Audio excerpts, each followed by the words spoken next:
What happened? I don't know what happened either. Let's try that again.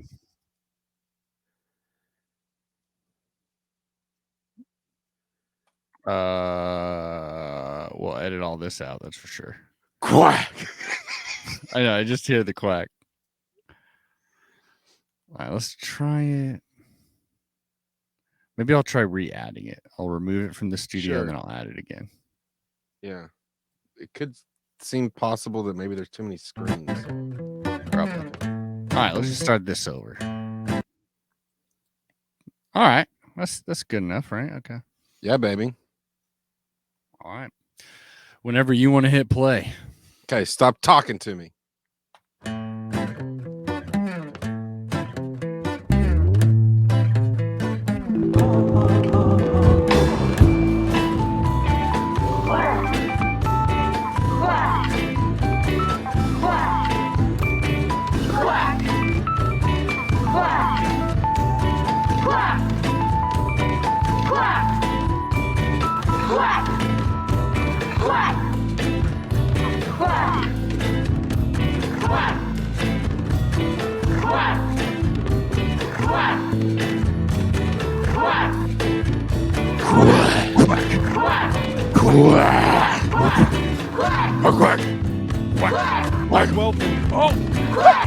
I am your host, Adam True. This is the Quack 12 podcast, the most Oregon Ducks podcast. I watch way too much Oregon Duck sports. I didn't watch anything this week. Neither Sports did I, related, actually. at least. Yeah, that's true. I did watch, I took the Saturday to be like, I don't have to watch all the games, Like, I watched a few. I recapped the Pac-12 games afterwards. You gave yourself a little break. A little bit of a break, You can't have every watch Saturday. all the games. Yeah, that being said, I did end up watching a lot of college football still. Watched Texas blow a huge lead to Oklahoma. Watched number 1 Alabama fall to unranked. Yeah, Red River rivalry. Yeah, the Red River shootout, whatever you want to call it. It was a shootout. And then Alabama, watched number 1 Alabama lose to unranked Texas A&M. So I watched a lot of Pac-12 football, and it was fun as hell. Wait, who won the Texas? Texas A&M won. They beat Alabama. The Longhorn game. Who won that one? Texas lost, my man. Ugh. Where was it? Were they in Sooner Country or were they in Austin? I think so. I forget. I don't know. Again, I had one eye on the game the whole time. But the thing is, the Ducks got a bye week, Aaron. And it was a much-needed bye week because basically we decided to break 2 players' legs or something. Yeah, so many of the Ducks. Not even a game, and we've got broken legs. Most of our Ducks are getting injured off the field. It's true. They're getting injured like during practice time and such like that. Who knows what's going on in those hardcore practices, apparently. For real. But here on the Quack 12, breaking legs. Yeah, here on the Quack 12 podcast, we're ready. We've had a week off, Yeah, we're ready. Bring on the bad news. Bring on the bad news. The Pac-12 is weird as hell right now, getting weirder and weirder. Awesome. And we've got the Cal Golden Bears, who beat us last season, Aaron. Lest you forget, the Cal Golden Bears beat us. Tyler Shuck was the quarterback in that. Actually, Anthony Brown Jr. was a little bit the quarterback in that too at the end there. And it was a close game. It was really ugly. It was, I believe, Cal's by far their best win of the season, and they're probably looking to get another best win of the season here when they take on the Ducks in Eugene. The Ducks who have looked vulnerable to everybody, basically. How do you feel about a week having not watched Oregon football play? I feel fine about that part of it. Okay. But seeing one article that had 3 pieces of bad news, which is 2 players are gone. I can't remember who now. Bennett Williams and CJ Verdell out for the season. That's it. And also it said Oregon Ducks are ranked number 8. I was like, oh, we are just plummeting. I forget. We may be number 9. I don't even know. Yeah. We're in a death spiral, Adam. I don't care. You shouldn't even look at the number. That's rat poison. That number, that ranking. I don't know much, and I like numbers. Yeah. Feel relaxed about life. Well, let's talk to a guest that is, I don't know if he's going to make us feel relaxed about this Cal game. There's a lot of times because the Ducks, they came into this season with a lot of steam, They Yeah. came in with a real high ranking. Then they beat Ohio State, so they looked even better. And so a lot of the interviews we've been having with our future opponents, it's them just being like, we don't have a chance. Like against Arizona, against Stanford, there's a lot from our guests there. There's a lot of like, I don't even know. You guys are going to run away with it. We suck. But then those games are super close, or Stanford just straight up beats us. Right. Yeah, I don't like it. So no matter how pessimistic this guy is, I'm just going to take it with a grain of salt because it's probably going to be a close game because it's us. This man is a dear friend of the podcast. He's been on for throughout its many years. Has been on Duck D&D, as our weird little side quest that we went on there, and he writes for a very respectable site that is Right for Cal, and this is our dear friend Rob Hwang. How you doing there, man? Oh, he's so cute. Look how adorable he is. He's really changed over the quarantine times. Yeah. They've made him a quarter of the bear he was. Hey, yes, I got a rep the Right for Cal hoodie too. Ooh, that's nice. Yeah, made by our dear friend Eric's daughter. It's a pencil bear. If you guys can't see it. Oh, I thought that was a beer for a head, like a BE. It's a pencil for a head because we're right for California. Oh, you pencil heads over there at Cal. Always thinking. Rob, so here we are. We're 5 games into the season. What were your expectations coming in? Whether they were cautious or whether you were just like, this is what I expected. What were your expectations going into this season? And where do they match where you are right now? It clearly wasn't this. That's the first thing I'll say. It wasn't this. Mm-hmm. There were, oh my God, the amount of emotions that have been like going through my brain the last 5 weeks. I also took the week off. Like I did not watch a minute of college football on Saturday night. Good for you, man. All day Saturday until the Arizona UCLA game, which I think for most Pac-12 fans were like, could there be some shenanigans, some Pac-12 after dark shenanigans? Spoiler alert, I said Arizona was going to win that game, and so for a second I was feeling a little optimistic, but yeah, how optimistic I was for Pac-12 after dark was I took a screenshot of the pre-game like football analytics of UCLA would win like 79%, and I was going to post that after the game after Arizona won. Like, yeah, but exactly. It's still on my phone and I haven't used it, so they got to win eventually. What is that, like 17 losses in a row or something? Now it's something crazy. Woof.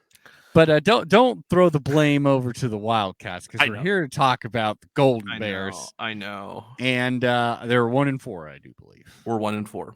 They are 1-4. And here's the schedule thus far. Good Lord. I know. Sorry, friend. 17-22 loss against Nevada, against the Wolfpack. And then did you bring him on just to shame him? What's happening here? This is how it's been going. It seems like I'm shaming them, and then it always feels like, it's like, oh, sorry. But then the game happens, and they're gonna upset us, or they're just gonna make us look like fools. There's a parallel universe out there where like our schedule like meets up where I meet you guys in like the 11th week of the season, and we're 1-10, and that's more painful to me to be seeing a 1-10 breakdown versus just 5 games. There's still a little bit of hope. I still have a little bit of hope. There you go. Not too much, but it's still there. But yeah, continue, please. I mean, look at this. The game against TCU, that was close. Yeah. That's something. That game is typically weird the few times it's been played against these two teams. Sacramento State, hey, that is a win. 42 points scored. That's solid. 30 points allowed. Not so solid. At Washington, that this is where our heart goes out most to you. So many times we're sitting here rooting for the Golden Bears, rooting for them so hard because they just go out there and they embarrass the Huskies, and that's what they do, and it's wonderful. And it was so damn close this time, 24-31, overtime. Does that at least give you some warm feelings that it was I don't know, close that it went to overtime, or is it more painful that it was close? Let me I got a text message from both our mutual dear friend Gaby Lucas. That's right. At 10:28 p.m. after the game was over. Oh my God, let's never do that again. Like Washington and Cal should just never play. It's never fun, no matter who wins. That's great. That's exactly how both teams felt. Very on brand for Gaby too. Yeah. And then I think this is truly the biggest fart right before you go into a week of no longer playing versus Washington State, which is not a good team, I don't think. You lost to coronavirus. Yeah, you lost to coronavirus, the team, the embodiment of coronavirus, Nick Rolovich. And 6-21, you lost. How did it? I'm not even gonna lie. I saw the highlights of this game, but I was like, I don't need to do that to myself. How did you only score 6 points? Your guess is as good as mine because we like scored early, and I was like, oh, it's one of those games. Like it's gonna be like a pseudo shootout. Mm-hmm. And then they started scoring, and then it just went punt, punt, punt, punt, punt, punt, punt, punt, punt, punt, punt, punt, punt, punt, punt, score, punt, punt, punt, punt, punt, punt. So if you listen to our podcast, the Golden Bearcast, which we do, yes, religiously, Andy and I, we talked about it on our pod last week of what we did in the box, which was I had the Giants game on my phone, and we were watching the Giants game, because they were in the hunt for the divisional crown, and because it's fun. Yeah, that was a lot more fun to watch than that game, even though the Giants lost that game too. So Andy, who's an avid Giants fan, I am just a half Giants fan, lost 2 games in a single day within a span of like 3 hours, and gut punching losses in both. So it wasn't the greatest of days. Yeah. What is I mean, this is probably too simplistic of a problem here, and when we get our second guest on the show, we're really going to dive into this. But just real quickly, what is wrong with this team? I'm just going to leave it that open. What the hell is wrong with this team? And we'll rebut with what the hell is wrong with the Ducks, and then we can do that. And it's like it's like the meme of like you have a boat and there's like a hole in it, and then you like, oh, single hole. You like plug it, and then you like turn around and you're like, okay, we're good. And you turn around, there's like another hole that pops out, and you're like, oh, okay. And then we like plug it out, and then like 3 more pop up, and that's just spiraled up until this point. Like, I kid you not. Like, if you're an Pac-12 football fan, go watch Justin Wilcox's press conference post Washington State. It's on the Cal Bears YouTube page. Every single loss or anytime he's on there, he's like, he wears his heart on his sleeve, right? He's like pissed.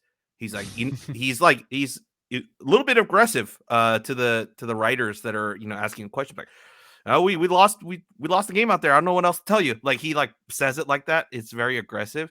But this one, he was just like, he was just dejected. It looked like a man out of answers. Like he was just like, he just looks like shaking his head. Like, is he still on his crutches? He's on the crutches. I believe he's still on the crutches. That makes it even worse. Yeah, it was looking like Tiny Tim out there. It's sad. Yeah. He does have a scooter. Someone actually, if you go to the games, you actually see some dude has like the knee scooter for like foot injuries. And some dude like rolls it along beside him, like just in case he wants to switch equipment out.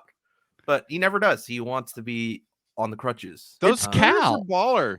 Yeah. It's Cal. I would literally think you guys could do like robotic Wild West spider legs for him. Right. See, what I said was we should give him like that Booger McFarland, that big thing that went side to side on the sideline a couple years ago in Monday Night Football, like behind the bench, and just roll him side to side. They just took it. It was like for cameras, but they just took like a crane and just gave him a seat on there, careening through. Exactly. Just block all of the views of the student section and all the other fans in there. Doesn't matter. Coach Wilcox needs to see the game. Hell yeah, I'm for it. Well, I don't know how much of these games he really wants to see anymore, to tell you the truth. Yeah. The Ducks, meanwhile, Aaron, I just want you to know that Mario Cristobal has seemingly, what he's talking about is he's doubling down. We're sticking with Anthony Brown. Good call. What you want. we both have the keys to officially abandon the quarterback for the Oregon Ducks, but we both have to turn them at the same time. I have turned them, you haven't. So we officially are still supporting Anthony Brown. We're still on the Brown bandwagon. What can he do for us? Quite a bit is what we're hoping. What about Moorhead? Oh, Moorhead. Well, apparently he's doing better. And that apparently he's helping with the California game plan is what they've said. From a hospital bed in San Francisco? They have not said that. They have not because said that. Maybe he does not have COVID. Well, we know it's allegedly. We know it's not COVID. Is what they told us here. We know it's not that. But it's your job to spread misinformation and hearsay and conjecture on this podcast. So I applaud you for that. That being said, I don't know. Hopefully he's there to help us out, to help us figure out this Wilcox defense. That's crazy. I know. Well, to help us figure out, missing any coaches? We kinda. Yeah. I mean, as a joke, I would say all the coaches are missing right now. Oh, I like it. Yeah. Which coach would you most want to miss? Would better increase your chance of winning this Saturday, Friday, if they weren't there. If you forced me to choose one, it'd probably be Charlie Riggle, our special teams coach, because the amount of missed snaps, muffed punts, like I don't know if you saw the Washington State game. Have you guys ever seen that? Our special teams does an amazing job, blocks a punt, and then the guy recovers the ball and runs it for a first down. Like I don't. I believe I think we saw that in the TCU Oregon Alamo Bowl. I believe DeForest Buckner, the punt was blocked and the ball went up, and I think DeForest Buckner caught it and ran it for a first down. And we're like, wow, this game's going to be really good for the Ducks. Things are lining up, Ducks. Yeah. But yeah, no, it didn't work out. And then, so you know what? We got to make some more sense of this shit because it's too much to figure out. And so we're bringing resident film reviewer Hythloday, that is at HYTHLODAY1 of Addicted to Quack. How you doing, Hythloday? I'm well. How are you? I'm doing good, man. As I said, I didn't watch Oregon football, so my blood pressure is doing better than it typically does every Saturday.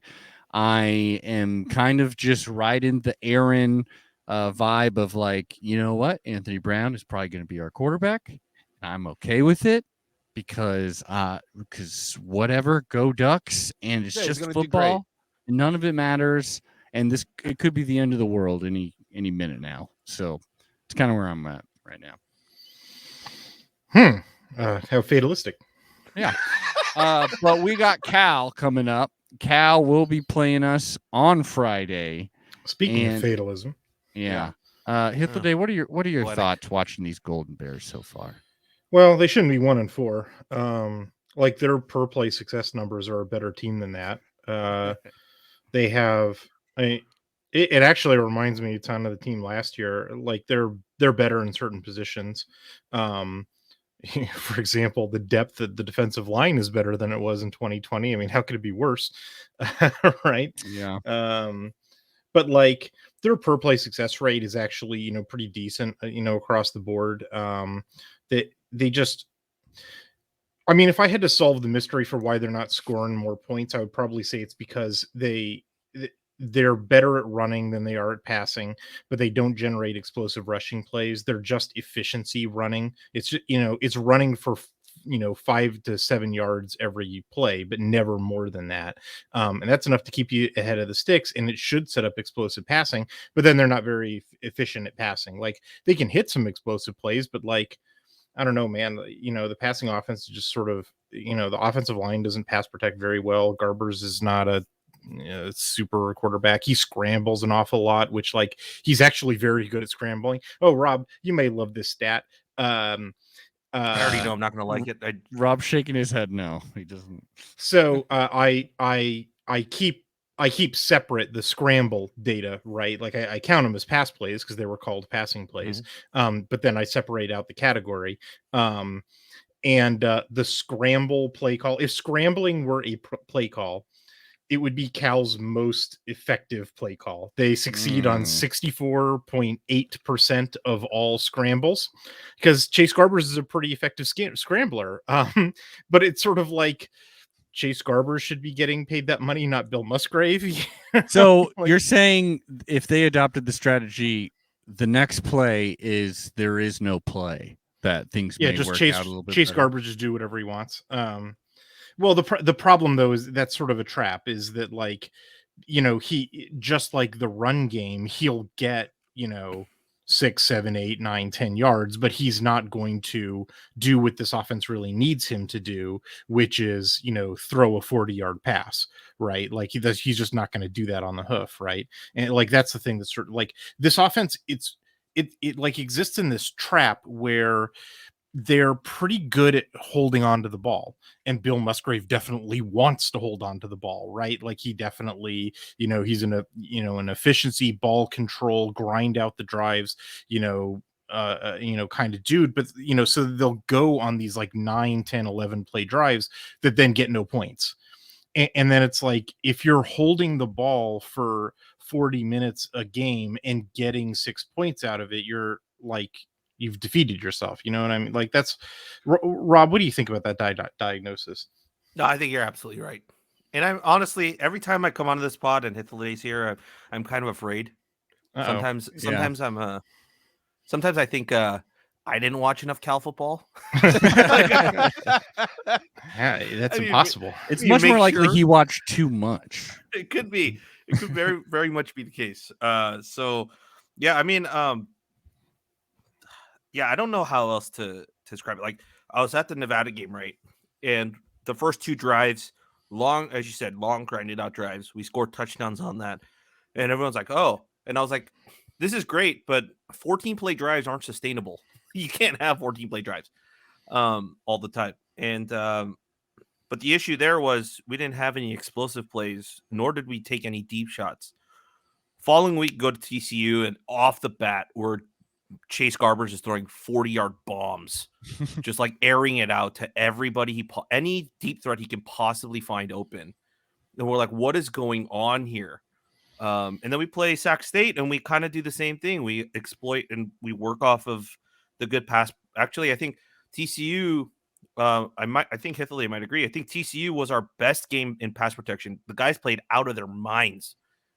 With the I would totally agree. For if we're just restricting ourselves to how well the offensive line played in pass protection, yes, definitely. In just that game, they were absolutely fantastic. And then, of course, we regress to the mean. And over the last 3 games, that hasn't held up as well as it did in the TCU game. And then now you just have this thing of like, are we a pass team? Are we a run team? As you said, like, we have no identity. I'm not sure what we're trying to accomplish every time we have the ball on offense. And that's where we are. Well, it's weird. It's like, this line's going to be in my article. They can rush efficiently, but not explosively. And they can pass explosively, but not efficiently. Right. And like, that's not a complete offense. That, nope. That's a recipe for long, fruitless drives. And then the other thing I think, before we move on to personnel, just about like the play calling or like the style of offense, is that like, it doesn't seem like Bill Musgrave recognizes that that's a trap, that like, he's looking at his success rate and he's like, we're moving the ball. We're staying ahead of the sticks. We're controlling the time of possession. Yeah. And then it's like, we just didn't come through on that particular third down or like 5th third down of the drive. We finally failed and then we didn't get any points. Oh, shucks. Well, we'll get them next time. And it's like, we'll get them next time. We'll get them next time. We'll get it. And then the game's over, Yeah, I think he has that like pro football mentality where like the execution will come at some point, right, in the game. But you're also dealing with collegiate students who is in, honestly, like your first real year of the system, right? All things considered. Yeah. So the execution comes and goes, and you give yourself no wiggle room on any given drive to alleviate some of those mistakes that you're going to have collegiate players make. And there's no room for error now. And that's what you see at this point. I think, a lot of the stuff that I'm seeing out of Cal's offense is stuff that we're pretty familiar with by this point, right? Like, I think they've got a lot of really good running backs. I like maybe too many running backs, frankly. Although I think one of them has hurt one of the Brookses.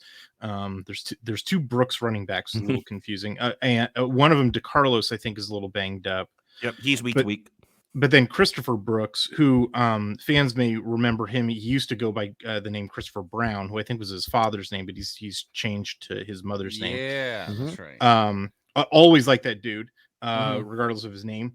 And like, yeah, it's a great stable of backs. I think that the wide receivers have some pretty reliable hands, but with the exception of one of the two freshmen that you've been telling us about for years, Hunter, I think has like shown up and has been pretty impressive. I don't really see a ton of like separation, or you just like dynamic playmaking, out of those guys. Like you can throw the ball in Nico Remigio's way, or Kakoa Crawford's way, or Trayvon Clark's way, and he'll come down with the ball. But like if that dude's not open immediately, he's not going to be open. You know what I mean? Yeah. And I think Chase Garbers is Chase Garbers. We've been watching that kid for 4 years now, and I think he's he's a known quantity. His limitations are his scrambling propensity, et cetera. The thing that's sort of, other than the play calling, we wanted to get more data on Bill Musgrave, because you're totally right. This is like his first real season, and we've only gotten 4 FBS games. The book's not totally written on him yet, but we've gotten some interesting data. And the other question that I've been waiting for a long time for is the offensive line. I feel like even though the recruiting is not phenomenal at the offensive line, that there's so much experience here that, in my opinion, I want to know your opinion, Rob, I feel like this offensive line should be better, and it's not. Is my opinion, and I want to know, A, if you share that opinion, and B, what your diagnosis is for that group. No, I do, and I think this is kind of the running theme that goes across this entire Cal team, is like, where has the development gone? And I think you can point to, when we talked about this exact conversation on our podcast, was you saw when Wilcox came in, his coaching staff was built around guys who could coach, weren't necessarily known quantities at recruiting. But we were going to coach up guys, which we did over the first 2-3 seasons, right? And then a lot of those guys have left. GA left for the Miami Dolphins. The defensive backs coach you're talking about, Joe Alexander. Yep. Steve Greatwood retired. The great Greatwood. Coach Tuioti went from us to Nebraska. Who else am I missing? Of course, DeRuyter joined you guys last year, or just this year. And so it just became this thing of he's going to take that next step up, and he's going to put his eggs in the basket of recruiting, because he feels like the coaching part has gotten itself set up systematically, at least within the program, that you can start bringing in recruiters to raise the floor of the talent level. And I think most fans agree that was the right move, because recruiting, I think, raises the floor of your program. Coaching probably increases the ceiling, but yeah, you need better recruits. If Cal had to make a choice between those two, then yeah, I totally agree. That's the right. Like, Cal should not. Its recruiting profile should be better. Yeah, and you're right. They did, like, when I look at my heat map of Cal's roster, it's like, yeah, that's the big. It's like number 10 in the conference, and it needs to be better than number 6 if they want to finish better than number 6. Right. And you saw that kind of pay off with last season's recruiting class, which was number 3. Yeah, it has improved. It definitely has. Exactly. But where does the loss come from that? And it's shown this year a little bit in the player development program, or the part of the program. And in particular with the offensive line, I think one of the issues I have is there's every single other position group, they're willing to take a chance on some of the younger guys or someone else. Like, Chiggy was like, to take the defensive backs. Like, Chiggy was the guy that they were touting. They were putting him out in press conferences on media day and all of that. And then right after the Nevada game, he's benched, and they throw on a true freshman from De La Salle. And he becomes the number 2 guy on the depth chart and hasn't recovered ever since. He's played some snaps, but he hasn't recovered that starting spot. And I honestly, as a writer who covers football, like I love the ruthlessness of it. Because it creates competition. And if you're not willing to compete for it and you're upset that you lost your starting spot, instead of having that fire to want to get it back, if you're just like, grumbling on the side, then you're probably not the right guy for our program to help the program get to that next step. So I love the ruthlessness, but that ruthlessness hasn't come in on the offensive line. And that's where I'm kind of confused. Every other position group on the roster has had that. Guys have become like pushed up to starter, taken snaps away, just because you've done better in practice or you haven't performed. And Coach Wilcox said that today in his presser too, is that guys get their snaps in game based on not only the week of practice, but the week before when they got their chances to play, what they did with those chances. So that's, all in all, comes back to the offensive line, and that we haven't done that with the offensive line. Well, yeah, I mean, I totally know what you mean. There's a little bit of it. Like, for example, the dude who grades out best on my tally sheet of all of the dudes is Ben Coleman, the Absolutely. the left guard, who like that guy kind of came out like we saw him a little bit last year because in 2020 they had to do a lot of rotations. But I wouldn't have predicted that based on last year's data. And he's a younger guy. I think he came in 2019. Yeah, and he had some injury issues over the last couple of seasons too. So that's why. But then in fall camp, it was clear as day he was going to be a starter. Yeah, no, he grades out with some of the the better offensive linemen in the Pac-12. I do think like I'm a little concerned about Will Craig. We were talking about him a little earlier off air. Like he's the only 4-star in the group. He's been the left tackle, starter for a long time. He too has sort of struggled with some injury issues, and then I think he maybe still is. Like he wasn't playing in the second half of the Wazoo game. Can you tell me what's up with that? Yeah, they said he had a little bit of a knock and he tried to get back into the game. But he wasn't able to go, so that's why do you expect we'll see him on Friday? Yeah, I think the injury report right now, other than the guys that are like out, like Coin Dang and Bright Johnson, they said everyone should be ready to go, and then DeCarlos Brooks is the only other one who's week to week. The only other guy that I think I saw was out was Stanley McKenzie, the nose tackle. Let's talk about the defense a little later. But yeah, with the offensive line, like I totally know what you mean, and probably the worst offender, in terms of like why is this guy starting? He's a geezer and doesn't have anything else going for him. Is the right tackle, Feltina Del Toso, who's actually at Oregon for a minute. Boy, I gotta say, I've been really disappointed with his play. I'm sort of baffled why he's the starting right tackle. Do you share that opinion? I think a little bit. I think there are moments, and I think they kind of, especially with the loss of Mike Safell, our center, like right before the season started. That really sucked. I think they wanted some guy with some seniority to take a hold of that line, and that's why they kind of kept Daltoso in there. I also think he probably was the best guy, at least in camp, who could do everything that they were asking him to do. But I mean, the TCU game, as I said, the entire line played out of their mind, and everyone was like, "Oh wow, Daltoso can play that well." And everyone, it might just be the TCU doesn't have a pass rush. It could be that too. It could absolutely be that too. But yeah, I think after that game, I think a lot of the Cal fans and a lot of the writers are like, "Why?"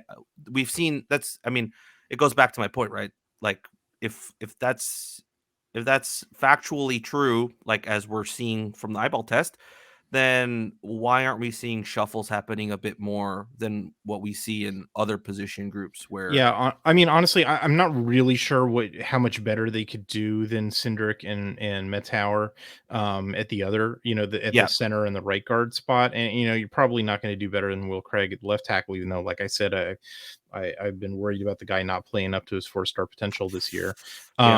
But I definitely think that Daltosa's performance could be improved upon. And we know that there's guy like Braden Rome last year. So, well, we've seen him play this year. He was the guy who came in for Craig. Brandon Mello was playing right tackle, last year. And one of our writers, Peter Lay, who does like the film breakdowns too for our offense, I think he's adamant that Braden Rome should be the right tackle. He says that he's being forced to left-handed when he's actually right-handed. Or like Ben Coleman was playing right tackle last year, and if he's the best offensive lineman, it kind of looks like he is. Like maybe move him to right tackle and have somebody else come in and play guard, because like your right tackle is more valuable than your left guard. Like I don't know. I think there's better solutions to this offensive line, situation. This does not strike me as the optimal configuration. I think it's getting him in trouble in like all aspects of the offense. And like who would have guessed that Wazoo was coming around the edge and just destroying them? And like, who would have expected that out of Wazoo of all things? I don't know. I don't mean to pile on you, Rob. You're sighing at me. No, it's fine. In my opinion, that was a bad thing, and you should expect bad things out of Wazoo. So it's really on us that we didn't see that coming, because that was the worst. Yeah. I know we love them. I'm just trying to you presented this as a mystery, and like I agree, it is a mystery because there's a lot of stuff about Cal's offense that let's tick off the things that that their overall per play success rate is above water. It's about 52%. They're very efficient at running the ball. Like their rushing efficiency is close to 60%. They've got 3 or 4 year veterans at almost every position. Like I think actually literally every position has a 3 year at least starter at it. Mm-hmm. They're clearly comfortable with this playbook. Like I don't see the guys like running around like, oh no, I forgot what the play was supposed to be. Like even though the install was obviously wonky during COVID. Like all of those things should describe maybe not a top 20 offense or anything, but it should be like a top 50 offense, and instead they're in the 80s in advanced stats, and like that is a mystery, one which if we can get over our emotions, we should dedicate ourselves to solve, and I sort of think that like offensive line suboptimal performance is like a really big key to solving that mystery. And I don't know, man. But Rob, the Ducks are either going to lose this game or win in embarrassing fashion. And so really what I want to know is, what are the skill players that are just going to just have their game of the season? Who's Garber's going to connect with? Oh God, who's just gonna do you have like a walk-on freshman that fans like? Because that could very well be the person that just comes in and has the game of their life. Who, if you do win this game, who is it going to be because of on offense, anyways? On offense, I think it's I think it has to be Jeremiah Hunter. I 100% agree. If that guy goes off, he's a problem. Yeah, well, there you go. He's turning into one of those guys where he's like, he could have over 100-yard game, and it's not surprising. Mm-hmm. I think he's that good, and the dude is so nice to talk to. He's always like happy and smiling and just loves. If you watch Ted Lasso, he reminds you of Danny Rojas. He's like, football is life. Football is life. He has that mentality. Where he just wants to be on the field, wants to play, and he has the physical attributes to dominate as well. And he's now getting comfortable with the speed of college football too, which I think is helping his production increase as the season's gone on. So yeah, I think that's the guy, number 10 on offense. I think he's going to make this offense go. And Wilcox, the coaching staff did a little sly thing where they put him at number 2 on the depth chart, and like, I think that's just one of those things where they put him at number 2, but he's going to have the starter snaps. And it's just, is he not playing the starting role? But no, he'll be the starter. So, Rob, last question I have for you about the offense. I think I have an alternate solution to the who could go off and have a big game and surprise everybody question. Ooh. And also backs you up on the, we need a youth movement here theory, which is the tight ends. Yes. I'm sort of, I was looking at Cal's depth chart, and it lists, Jake Tongas, Colin Moore, and Gavin Reinwald, who all of whom I believe are redshirt seniors who came in 2017. Mm-hmm. And I think we're all, either unranked or walk on or, 2-stars coming in. Mm-hmm. And I'm like, nah. And I got to say, Bill Musgrave loves multiple tight end sets. He loves having tight ends block. And like, those guys just don't. Colin Moore in particular, I'm not really in the business of trash talking kids, but I just got to be honest, like on my tally sheet, he's not grayed out as a really great blocker. I will say to Colin, for Collins, just to back Colin up a little bit, he is a former walk-on quarterback. Yeah, like his story is really interesting. We've talked about him. He like tore both his knees, but he still wanted to play. And coaches were like, "You probably shouldn't play." And he was like, "I just want to play out my collegiate year." And he was like, "What position can I play?" And they're like, "We need tight ends." And he's like, "All right, I'll learn." And he's pushed himself to become the number 2 guy on the roster. So, but like, the 4-star that they took this class, Jermaine Terry, like, okay, he's a freshman and we haven't seen him that much. He outweighs Tongason more by like 25, 35 pounds as a freshman, like he's just a bigger dude. Kaliki Latu. We've seen some stuff out of Elijah Maharo. Like, I'm sort of like, I don't care if they're not. If I were a Cal fan, I would be saying, and maybe I would be intemperately saying, and I'd be wrong to say this, but if I were a Cal fan, I would be saying, screw the geezers, give me Terry and Latu and Maharo instead of Tongason, Moore, and Reinwald. I want to see what those guys can do. How much worse can it get? Like, what do you think about that, Rob? No, I think that once again, you're spot on. That's the 2 guys that like the entire like fall camp that we were allowed to attend. I was like, these guys are good. Like, I don't see why these guys should not be getting playing time. Like, Kaleki Latu is 6'7". If you're not using him as soon as you get in within 30 yards of the end zone, that's a I know, travesty. man. Like, who cares if he can't block? Split him out. Put him just as a throw him wide out wide. receiver Just or run whatever. a fade Like, route, and you don't even. He's need a to throw foot perfect taller fade. than anybody who'd be defending him, like, or almost. Like, yeah, absolutely. And I've seen him in practice high point it like over cornerbacks and toe tap like as he goes out of bounds. And I'm like, why haven't we seen him in the red zone when our red zone efficiency is so atrocious? And now that I think about it, it kind of seems like Stanford throws to big, tall people against us in the end zone and beats us all the fucking time. Yeah, I think that happens. You know what? That could be a good game plan. I think it works.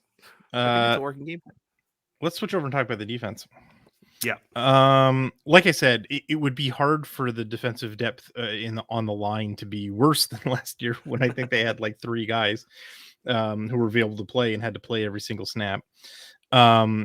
This year, they interestingly enough got Luke Beckett back from Boston College. He like briefly flirted with the East Coast and decided to come on back. And he's like, an old man who pays taxes and has life insurance at this point. J.H. Tevis never went anywhere. I've also liked watching, they've got a couple of backups who came in the 2020 class and I think have been playing well. Ethan Saunders, number 99, and Jadon Roberts, number 75. Actually, really like Jadon Roberts. And like, I think this offense, well, I see DeRuyter's fingerprints all over it, and I see, in particular, having watched Oregon and Cal, what I see out of both of these defensive structures is that they want to be in a 3-4, but they wind up playing in a 2-4-5. And I think it in Cal's case, probably Oregon's case to some extent too, that it's sort of like they've got 4 playable defensive linemen, and I think they only have 4 playable defensive linemen because they took a bunch in the 2021 class, but they're all true freshmen. I sort of think that the staff doesn't want to play the true freshmen. Is that your read too, Rob? Yeah, I think they just haven't come along. I don't know if their expectation was that they would come along a lot faster, but at this point, I think that's kind of what it is, where either they haven't gotten the playbook or they don't think they're physically ready to be able to play right away. So, and then they finally got a playable nose tackle, Stanley McKenzie, and then I believe he's out for the year. He is out for the year. Yeah, that really stinks. Football is cruel. I just gotta say that it is. I still think that Cal will at times go to a 3-down front. They'll just do it with a pseudo nose, right? Like they'll put in, Roberts as the pseudo nose. You know what I mean? Like, yeah, I think it's probably Jaden and Ricky are probably the 2 guys. I mean, they're both like 320, 345. Like, yeah, they still play the role. You're talking about Ricky Cray, number 91. Yeah. Who's like, that dude's huge. He's like 350. Yeah. He doesn't grade out my tally sheet real great. I sort of think he needs to lose a little weight, frankly, to really be effective. And I think that's why I was seeing, I was seeing actually him play more like 3 tech more than I was seeing him play 0 tech. but like at the very least they have enough depth, like they can actually conduct a rotation. And then the OLBs are interesting too, because they have Cameron Good, who they've sort of always had Cameron. You feel like he's been there for a long time.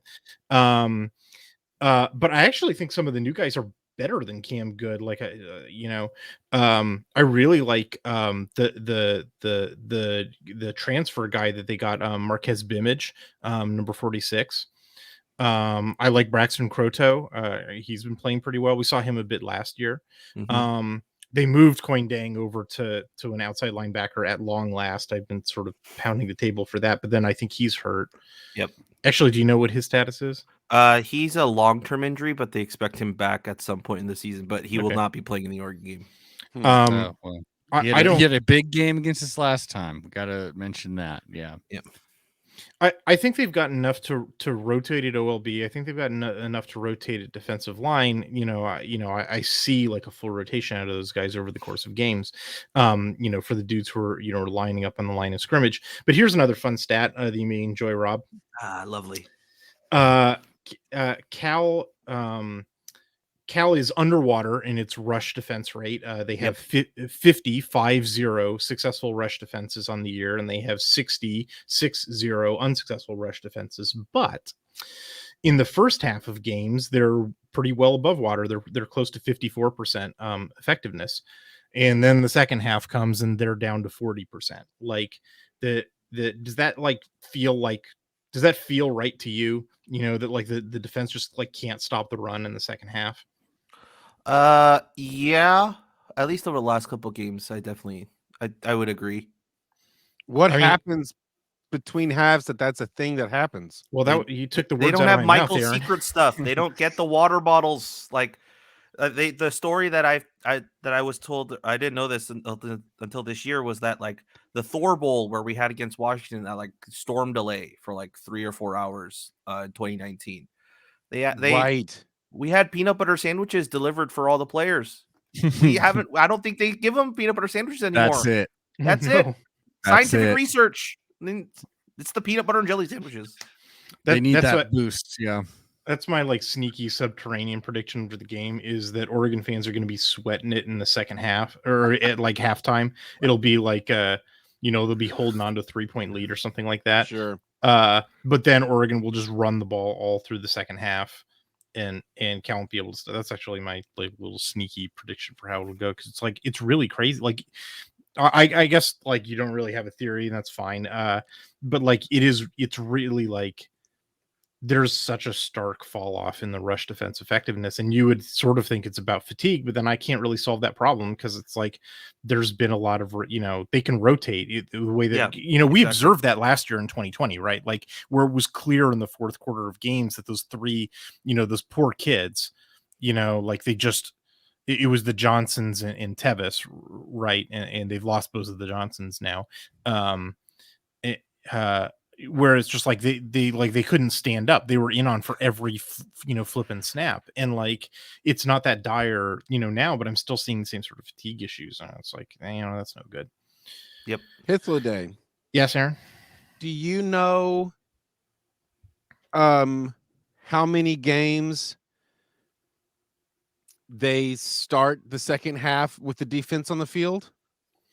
Oh, does that make any sense? Does that have any kind of correlation, you think? Like, I believe like who gets the first possession? One. Yeah. Only does one. Does that affect the way they play in the second half? Because when we win the toss, our tendency is to defer to the second half. So let's see. I believe there's only one game, but my memory might not serve me. What do you got cooking up in that brain of yours, Schroeder? Cal got the ball first against Nevada. So they were on defense in the second half. Yeah, they started on defense in the second half, and in week 2 they started on defense against TCU in the second half, and in week 3 they started on defense in the second half, and in week 4, the Cal had the ball in week 4 against Washington. Is that the game they won? No, they lost that one. Oh. And in week 5, Cal had the ball to start the second half against Wazoo. So no real correlation. 0. Okay. Well, like On the other hand, Cal's first offensive possession in the second half in both the Washington and Wazoo game, I believe, were 3 and outs. Yep. So I don't know, it doesn't really help you much when the offense goes 3 and out. Yeah, I don't know. I think another issue might be the inside linebackers, though, where there's been some like weird rotations. Like what's like Evan Tattersall's not playing, and I'm not sure if he's injured or not. Like what's going on there? Tattersall, they said was a little dinged up, and he's been working his way back. And they said he should be ready to go for the Oregon game. I think he was available for the Washington State game, but he wasn't at 100%.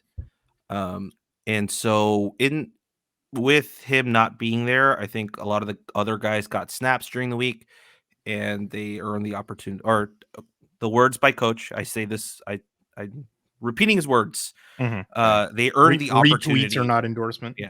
Do your best Wilcox impression, then. The guys look like a furious Max Headroom. That's what he looks like in all of his interviews. Because it's like they superimpose that background, but like they don't do a very good job of clipping around his head. So he looks very like floaty, but he's also furious all the time, like barely controlling his anger. And just blame Zoom. We blame the company of Zoom. I have never seen a human being look more, and plus it's like his hair is weirdly slicked back. Like he looks like an angry Max Headroom. It's hilarious to me, and nobody's gonna get that because everybody's listening to this is like 20. Fuck. Well, I drink Coke. Wait, we talked about Carol Burnett last week, and then we had a Twitter follower, which I should. It's true. Our dear friend completely got the reference, sent us the exact Carol Burnett little clip we were talking about.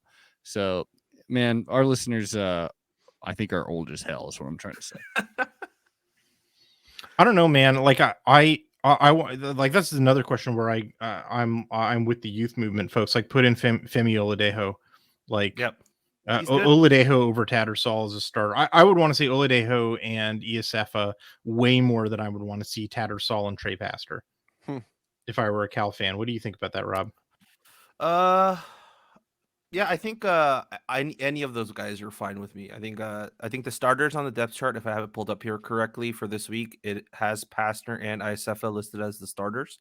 Pastor's a converted defensive back, isn't he? He is a converted safety. A Pastor got converted? It's strange. Usually they're pretty devout.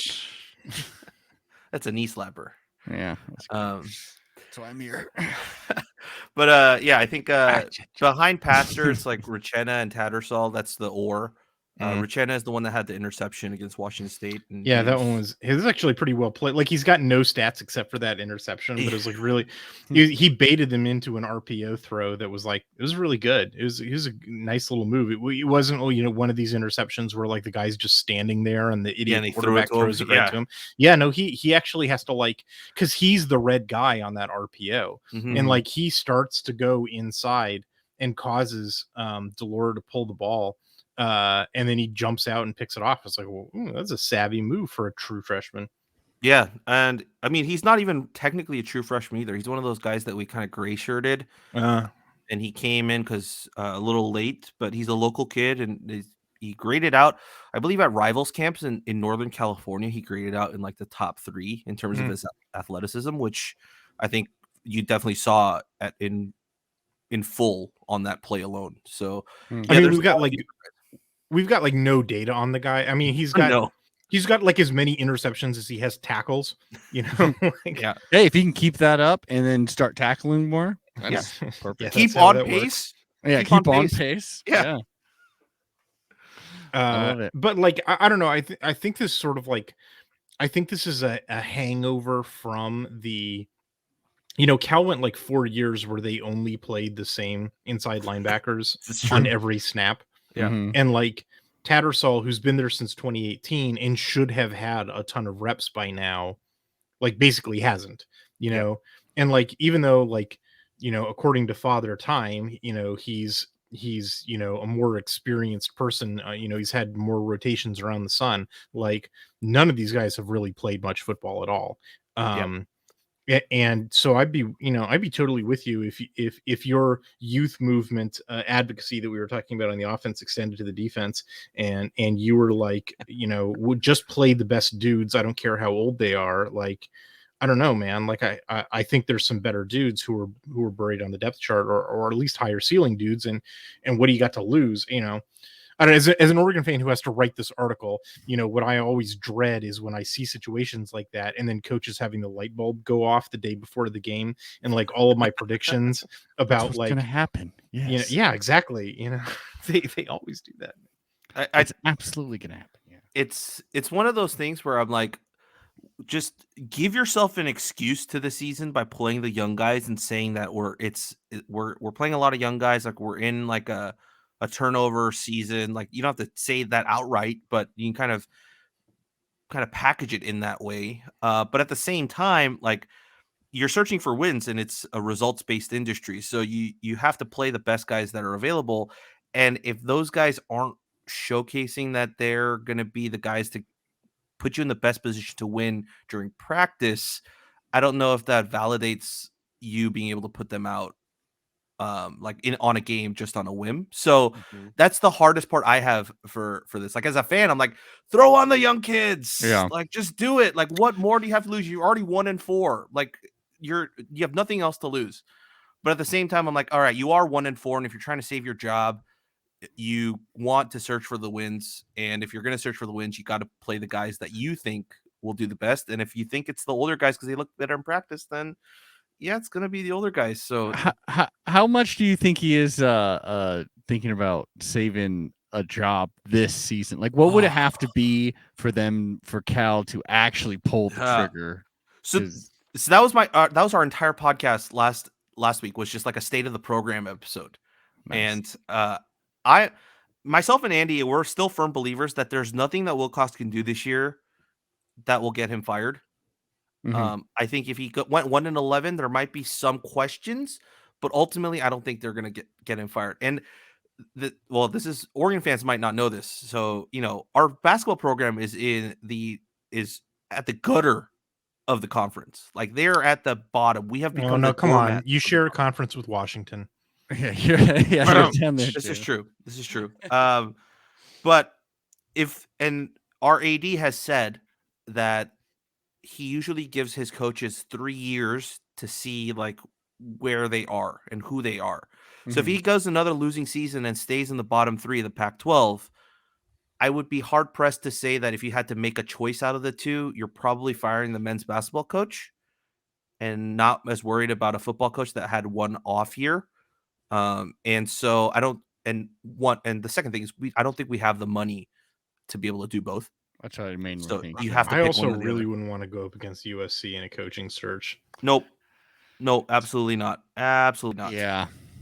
So yeah, I think that's kind of where we're at. I don't think there's anything that can get him fired, though. But I will say there are a lot of people angry and pissed around this team because the regression, as Hythloday said, the seniority, the experience that's on the roster. You shouldn't be 1-4. Granted, there is nuance to it and saying like, yeah, I mean, you guys were happy when we were winning close games, and now we're losing close games, and now you're unhappy. It's like you can't both ways too. So, but it's in year 5, there's an asterisk next one of the years, of course, because of COVID. But like in year 5, that's when you're supposed to not be losing close games. Like exactly. By year 5, you're supposed to be winning big. Like which is an absolutely valid point. I think that's absolutely valid. So I mean, I do think like the trajectory, like I think it was I think establishing proof of concept. And then pivoting to recruiting to get recruiting out of the basement, and then saying, okay, but you have to wait. You got to it was only last year that we got the recruiting out of the basement. You can't expect the true freshmen to take over. Like they weren't 5 stars. They were good recruits, but like, they're not immediate takeover guys. Like I think he's got a pretty good case for give me another year and let me get these recruits in place and look at, the 2022 recruiting class. Like this is looking pretty good here. It is looking pretty good, right? Yeah. The 2022, Chris? Like it was, and then we had 2 guys decommit. Well, former Oregon commit, Jaden Ott decommitted. So decommitted from 2 Power 5 schools. Like I don't know what exactly is going on in that recruiting. And then of course we lost our star quarterback, Justin Martin. So that's the thing for me. It's like if we go to a coaching change in football this year, like you're resetting again, right? And so my counter argument to folks about people are like, we need to make a change. We need to see guys who can like take this program to the next level in 5 years. And I'm going, all right, well, first of all, you have institutional issues with like finances and paying coaches enough to get you to that level of can you first of all pay a coach within like the top 4 of the conference, and then you can have that expectation of, hey, we're competing for a top 4, and if you can't make it in 3 years, you're out. We're basically paying right now, I think, middle of the conference, and we're getting middle of the conference. So we're pretty much getting what we're paying for. And then the second thing is if you go for that type of hire where people say we need a home run hire, we need the guy, then come in, just elevate the program back to a respectable status. And if he gets plucked off by some other like higher tier program, then he leaves the program in good hands and the system has been set up. I don't believe that fully, because how many times have we seen that actually work out? Like Stanford, maybe under Harbaugh shifting over to Shaw, but usually like you bring in another coach or you hire from within, either that dude is an absolute bust because he wasn't head coach caliber, cough, cough, Washington. But or you like bring in a brand new dude and you think the system is set up, but he's going to want his own system and his own program and his own culture, and that goes out the door. Or you bring in from the coaching tree and you have this mediocre, continuum of like guys who can't perform up to par, cough, cough, USC. So like, I don't know like what you want us to be. Like I personally, as a Cal fan, like looking at this thing and looking at the number 3 recruiting class from last year, I don't mind seeing out another 3 years. Like how it can't get worse. Don't say shit no, like that. No. Under Wilcox, I don't think I think he's competitive enough. You're making a ratchet argument. You're making right. the like Wilcox is a good enough coach. Wilcox is a good enough coach. If you fire him, our AD hired Mark Fox, who was at home for a year without a job. Like we could hire worse. We could definitely hire worse. I mean, I guess my biggest complaint with Wilcox, I mean, like, I think you're right about the institutional investment stuff. I think he's sort of like, I think he's probably handicapped or handcuffed in terms of like what assistants he can hire. And I think that he's sort of like running a lot of the program. Or what recruits he can bring in too.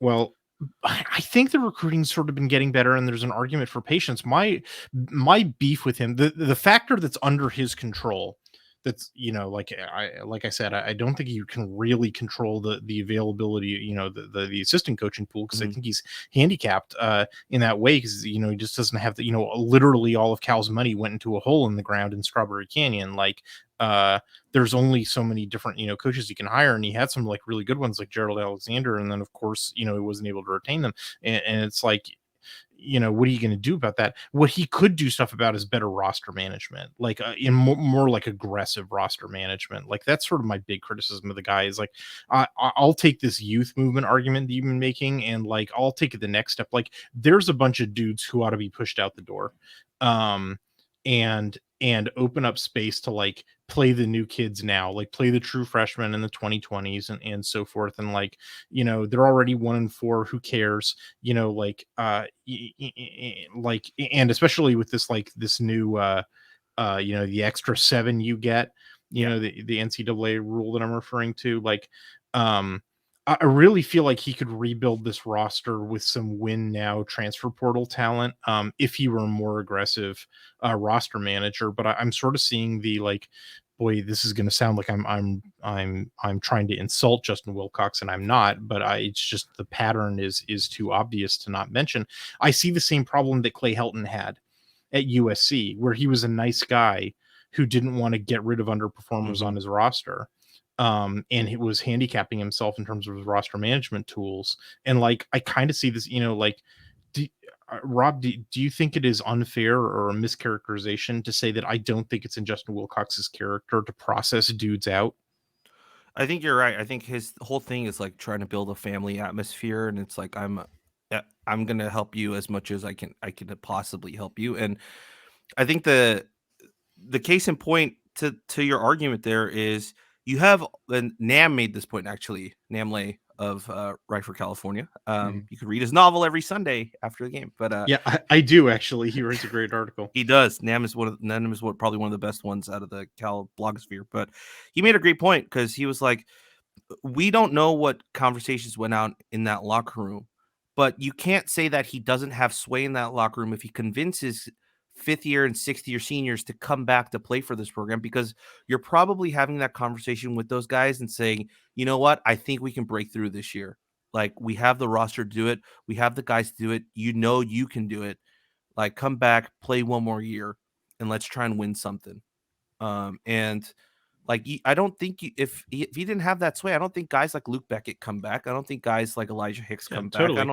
I don't think guys like Coin Deng come back. And so he has that sway in that locker room. And once again, to come full circle to your point, Hythloday, like, because he has that sway, he doesn't want to lose that command of that locker room in that format.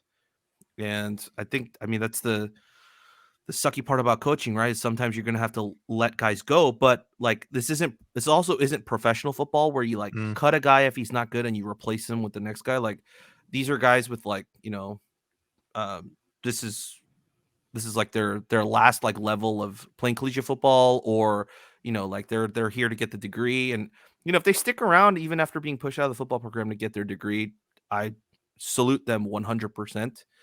But I think, like, I think he's taking that responsibility. Like, I brought you on because I thought you could do a job. I'm not going to kick you out because you aren't able to do that job. And yeah, you know, like, the more I study, you know, rosters in the Pac-12, the more I believe that maybe that the most underappreciated skill that a coach has, and probably, and frankly, I got to say, the most important skill that he has is the ability to manage the roster as ruthlessly as he needs to, while at the same time keeping the players on his side, you know, to simultaneously being like, you know, yeah, this is a family and we love you and you're cut, you know, like, that's really hard. And I don't think that most coaches have that ability. And but at the same time, I think it's necessary to have a top level program. Like, yeah. And the few coaches who can do it, I think, are worth their weight in gold. Because they're kind of casting a magic spell.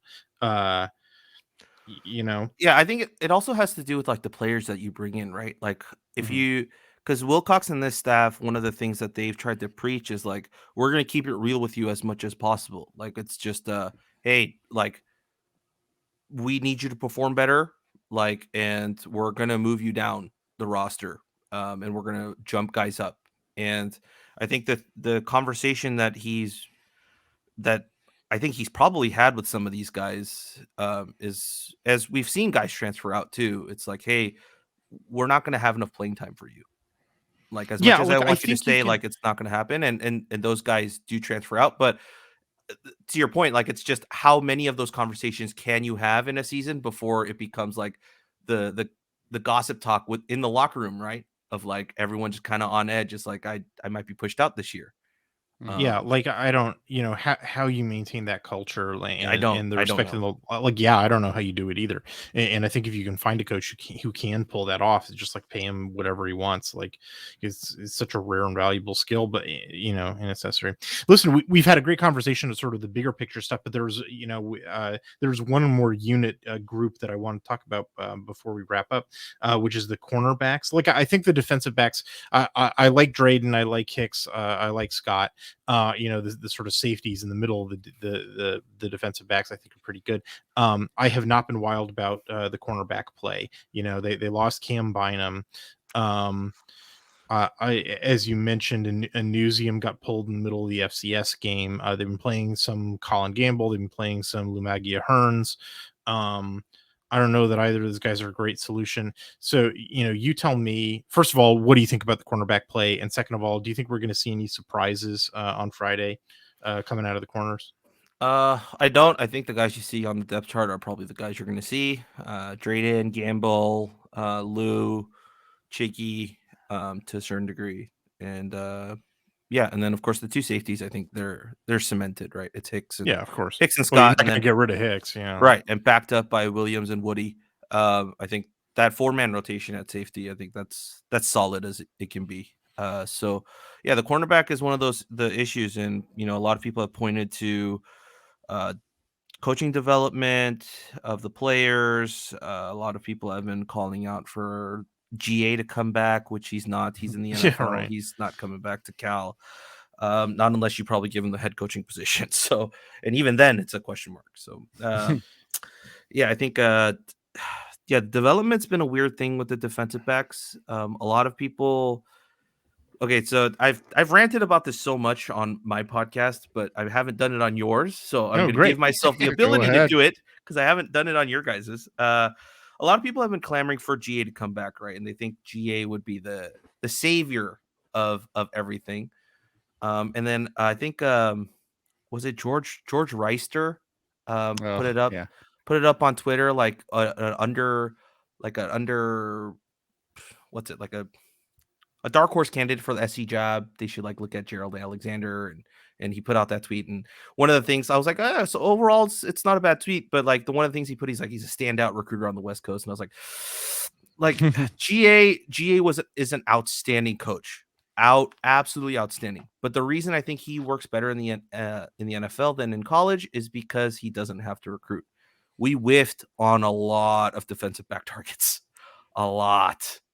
During his tenure, but he also, which is like, it's crazy if you don't want to play for Gerald Alexander, right? What are you doing?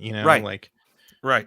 So, but all I can do is like look at who we offered and who we missed on, and then who we ended up with, right? And that's like, because I'm not in those conversations with the players and the families and how he is recruiting. So just as I said, a results-based industry. So he didn't get the 4-star guys or any of the 4-star guys we were targeting at any given point.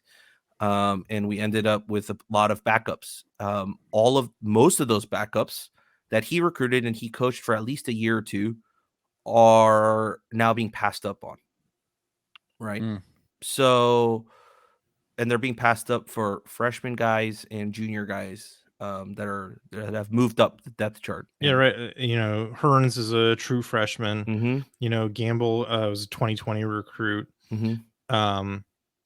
And yeah, and it's there's no Cam Bynum, right? There's no Jalen Hawkins, there's no Trayvon Beck, there's no Ashton Davis. Mm-hmm. They're just, there literally is Elijah Hicks. He's still there. But he's not playing corner anymore. He moved over to safety. He lost 3 NFL guys. Yeah. Yeah, but they haven't replaced him. Is my point. It's like, and frankly, Beck should be an NFL guy. I don't know why he's not. Like, it's it's a situation where it's just like the talent replacement hasn't been there, and like that was a defense that was built on those defensive backs. Right. And it's crazy because they were like Dykes recruits, it's just right. Like, yeah. And, how the hell did that happen? Truly doesn't make sense. So like that goes back to the coaching, which I think GA did an outstanding job for. But we also, people also forget, like we had Darius Allensworth, who was the cemented starter at corner when this coaching staff first came in, and they made the decision to switch it to Cam Bynum and Elijah Hicks on the outside. And that turned out to be absolutely the best decision they could have made. And so now we're seeing all these guys being passed up, and they're switching out and making the decision that these guys give us the best opportunity to win. And for me, I'm like, we gave this coaching staff 2 years with Sonny Dykes recruits, like to make it into a more than respectable Pac-12 defense. Like, I think they've at least earned the time to at least see what they can do with like 2 years worth of their own guys that they've brought in. So that's kind of where I'm at with the defensive backs. Is I'm like, we're gonna have growing pains. I don't think we're gonna have like at any point this season where the light comes on and we just play better for the rest of the season. Hopefully that's this Friday, but I don't think that's gonna happen this Friday. No, it's just crazy because it's like, this defense it tends to switch to man on third down. That's the down where you need to get off the field. And like, I didn't chart the FCS game, but I was just looking at the box score where it's like that, Sac State had faced 16 third downs. They passed on, they converted 10 of them. Yep. Like, and it's what I was seeing, over and over when I was, charting Cal, was just like, yeah, they get you to third down, like third and long, even, they're Yep. going to pass. And, all they got to do is hold up in man for a couple of seconds, because the pass rush hasn't been bad. I actually think that, the pass rush is pretty respectable out of Cal. One of the few people. Well, it's interesting because they can, they can get, they do like to blitz, but they can get pressure without blitzing. Unlike, the branch campus down in Los Angeles, that like they have to blitz to get anything. And it's like bonkers, they're jailhouse blitzing on like every play. Cal's not doing that. They blitz sometimes, but they also get pressure with 4, and like they come in some different packages. Like some of them, I think there's been some unfortunate choices. Frankly, I think that's Sermon. I sort of think that Sermon is like DeRuyter light, to be perfectly honest with you, but whatever. There is a pass rush that they just have to hold up in man coverage for a couple of seconds, and it's like, they're not, like, I think the defense has also improved as the season's gone on, but because we're losing games, that's people haven't been able to notice it. Like you look at the second half of the Washington game, and it's like that was a drastic difference from the first half. And the defense picked it up. And then you look at the Wazoo game too. Like, sure, we gave them 3 touchdowns, but like after the first 2 drives resulted in touchdowns. The rest of the half was just like turnover on downs and punts all across the board. And then I believe in the second half it was a touchdown on their first drive of the half, and then the rest of the game they punted all the way.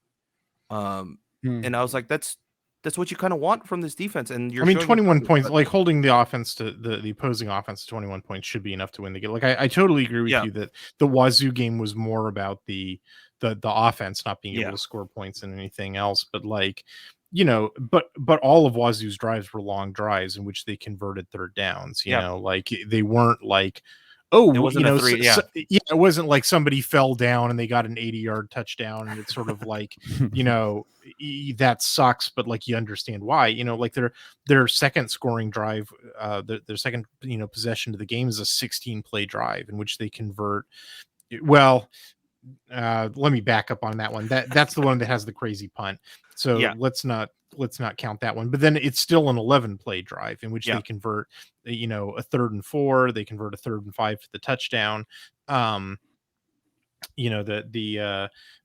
first one of the second half, where they scored touchdowns, a 9-play drive. They convert a 3rd down on that one. Like that was a scramble. Actually, that play was really weird. Like, it was like they didn't want to tackle Delora. Like everybody was backing out. It's like, great. It's like, what are you doing, Dad? Yeah, we thought he was going to Patrick Mahomes his way. Yeah, right. All the way.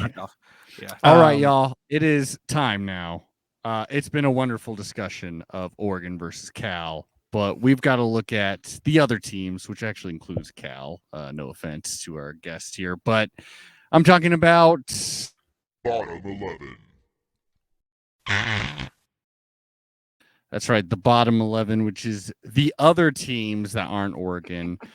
We don't rank them because really they're all number 2. But so we only had 4 games this last week in Pac-12 play. Only 4 games.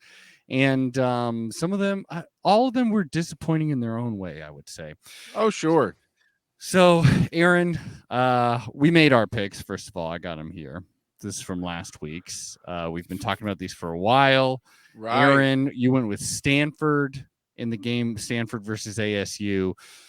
Sorry to say, but number 18 ASU beat Stanford 28-10 because suddenly Tanner McKee decides that he likes throwing interceptions, and he throws multiple interceptions. Cool. The offense is just done. I think there is a bit of like Hythloday was saying last week. Unfortunately, Tremaine wasn't there, and he is a huge offensive threat for them that suddenly wasn't there. The kind of threat, and he also threw 3 really wacky picks. Yeah, wacky. And so ASU. Robbie, you didn't watch any of this? I watched, as I told the guys earlier, I watched Arizona UCLA just because I knew it was Pac-12 after dark. It was kind of after darky. It was a little bit. Yeah. So ASU only one loss to BYU, which BYU now has one loss because they lost to Boise State. Thanks to our man Cyrus Bibilikio ran all over him. Wow. Yeah, had a great play. Certainly could use him right about now. That would be sweet to have him. But I don't know. Good for him. October. Then the next game, I'm talking about Oregon State versus Washington State. Oh, good God. I had Oregon State because they seemed like one of the best teams in the Pac-12. One of the best teams in the Pac-12 North. They're scaring me more and more. That final game we're going to play in the regular season against them. They had that historic win where they hadn't beat USC since 1960. They beat the Huskies, which is always funny. But Aaron, wouldn't you know it, even though I made fun of you so hard for picking them, Washington State wins this bad boy in a shootout, 31-24. I mean, it's a little low for shootout to be called, but it kind of felt like that. Big plays back and forth. Jaden DeLora does enough. Oregon this State, game was straight up nuts. Did you watch this game? I watched highlights of this game. I didn't watch this. You know what Wazoo did to win this game? They scored like 3 points in the first half. They junked the run and shoot and ran the air raid in the second half. And Oregon State was not capable of defending it because they can't, they don't even get it to a nickel, much less the dime. It was nuts. It was like, we are all required to hate Nick Rolovich for a variety of reasons, but the coaching job that he's done in the last two games has actually been quietly very impressive. It's God damn it. Very weird. Yeah, I know, man.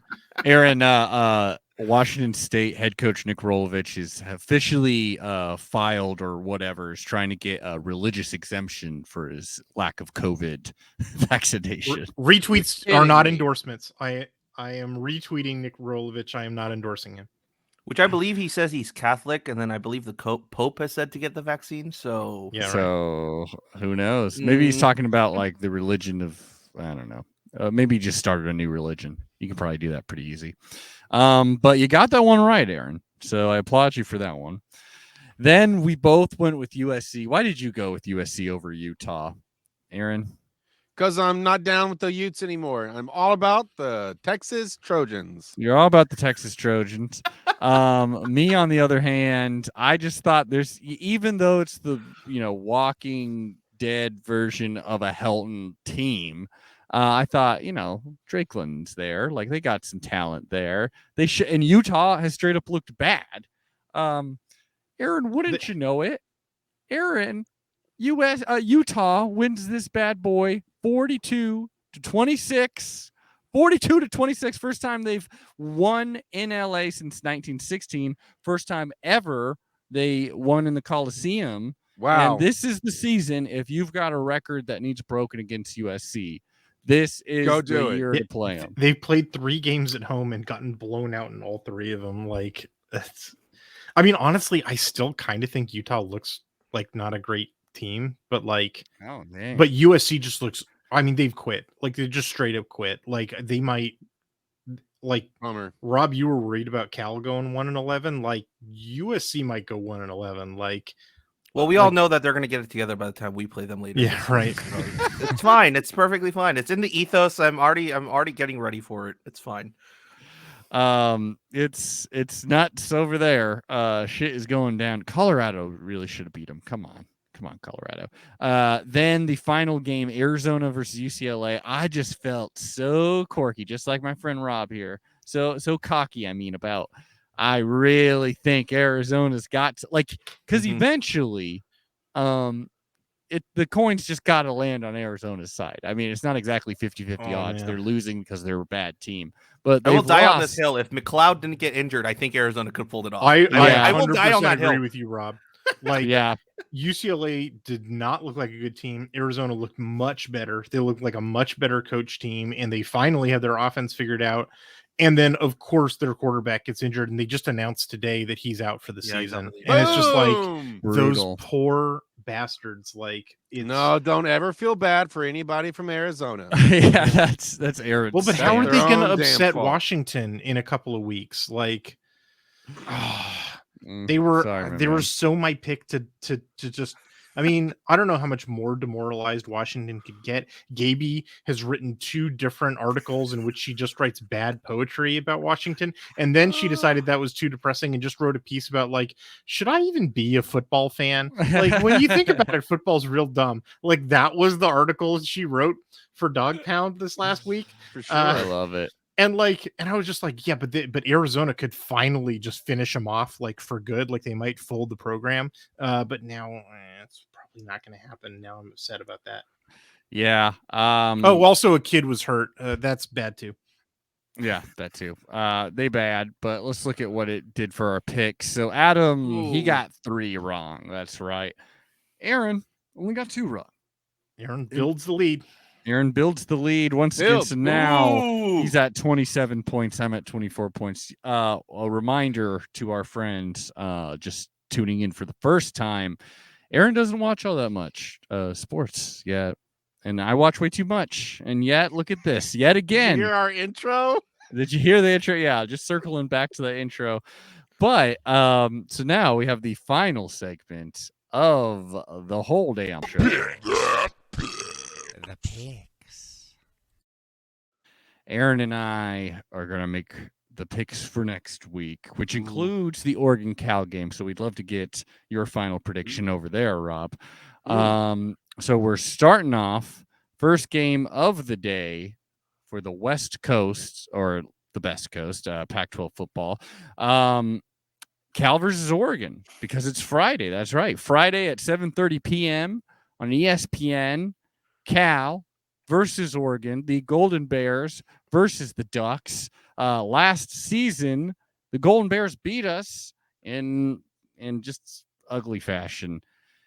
Aaron, who are you going with? You choose first. I want the guests. I want the guests to give theirs, and then I'll give mine. Okay. What do you? What score prediction? Exact score prediction. What do y'all think? Yeah. Let's go with Hythloday first. 35-10. 35-10. Took mine. All right. Follow your heart, Rob. Follow my heart. Follow my heart. I'm gonna go 26-25. Oh. Cal pulls the upset. Oh wow! That's a heart. What you asked me for my heart? That's a heart pick. That's not a rational pick. That's a heart pick. I'm pretty close to that. I'm gonna go 27-23. Ducks. Okay. And I actually think this is gonna be a blowout. I'm looking at 54-3 Cal. No, I'm joking. I think the Ducks are gonna win this. I think you're gonna win it by like 14 points, and I think it's gonna be something ugly, like 28-14. No one's happy with that. No, I would have agreed with you, Adam, if it was Friday the 13th, but we missed it by 2 days. There and you go. DJ Verdell was in the game. Yeah. Yeah.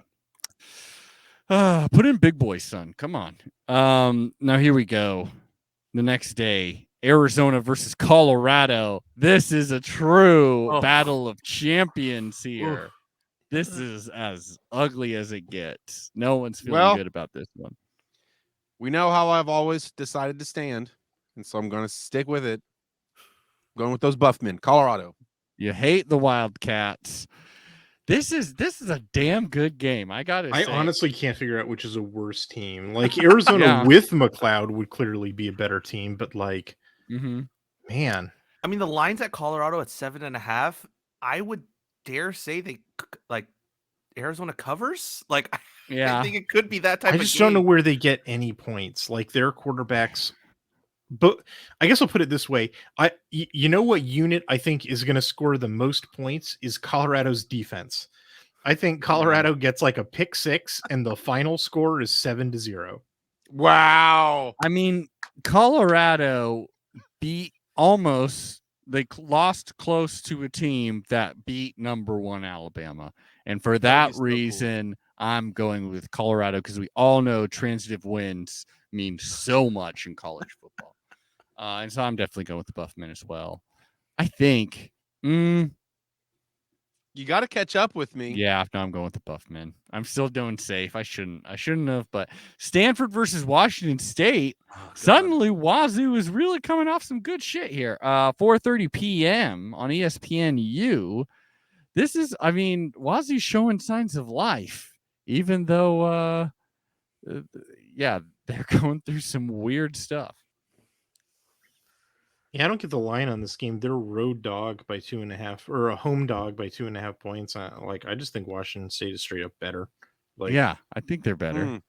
Aaron, who are you going with? Come on. I mean, Stanford without Tremaine is the problem. Like, Stanford only does one thing well, which is throw the ball. All the other three quadrants of football are terrible, and half of their receiving targets just got taken away with that what injury. was it? They punted 4 or 5 times in ASU territory. Yeah. They've also got arch conservative David Shaw, David punt of Shaw. surrender. Yeah. He loves it. He You're loves painting it. I mean, say what you will about picture. Rolovich. That dude rolls the dice. I'll say I'm going to make my pick before Aaron because he's taking so long. I promote for them to stop giving me intel. I fully endorse every single thing that every member of the Wazoo football team believes, and I fully believe in the team, and I'm going with Wazoo because I think I'm going with Stanford. Right place. You're going with Stanford, okay? I think they're going to win 20 then. Yeah.